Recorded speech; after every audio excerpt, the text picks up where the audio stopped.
দুই একটি কথা বলতে চাই।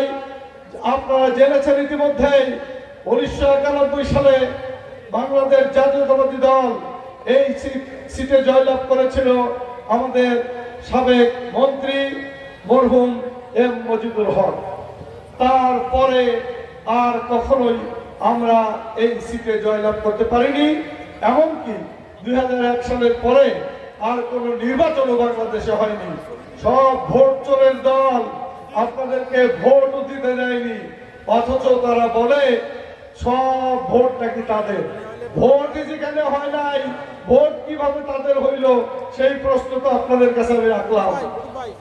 আমাদের মা বোনেরা, ভাইয়েরা, আপনাদের বুঝতে হবে যে কথা পূর্ববর্তী বক্তারা বলেছেন, আমরা যদি ধানের শীষ বিজয়ী হয়, তারেক রহমান বিজয়ী হবে, তারেক রহমান বিজয়ী হলে বাংলাদেশ বিজয়ী হবে। আর সবার আগে বাংলাদেশ, এই কথাটা আবারও প্রমাণিত হবে।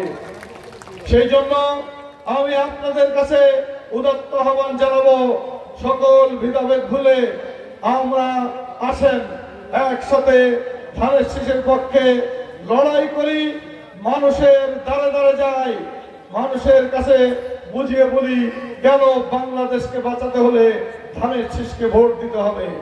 এই কথা যদি আমরা বুঝাতে চাই, তাহলে এতক্ষণ নিপুণ রায় চৌধুরী যে বক্তব্য দিয়েছেন, নেওয়াজ হালিমা আলী যা বলেছেন, তার প্রতিধ্বনি আপনাদেরকে সেই সমস্ত ভোটারদেরকে শোনাতে হবে। আমি বিশ্বাস করি আপনারা সবাই এখন থেকেই ব্যাপকভাবে রেডি হয়ে আছেন, শুরু করে দিয়েছেন অনেকেই বিভিন্ন ধরনের উঠান বৈঠক, ছোট ছোট গ্রুপ করে 3-4 জন করে মা বোনেরা প্রত্যেকটা বাড়ি বাড়ি গিয়ে আমাদেরকে সবাইকে বোঝাতে হবে কেন আপনারা ধানের শীষে ভোট দিবেন। আমাদের নেতা বর্তমান ভারপ্রাপ্ত চেয়ারম্যান তারেক রহমান অচিরেই দেশে ফিরবেন।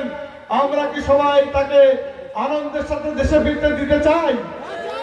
তাহলে আপনাদেরকে সবাইকে এখন আজকে এখান থেকে শপথ করতে হবে ধানের শীষের পক্ষে, সকল ভেদাভেদ ভুলে ঐক্যমত্যের সাথে একসাথে কাজ করে বাংলা 1 এবং 2 এই দুইটা আসেনি তারেক রহমানকে উপহার দেবেন।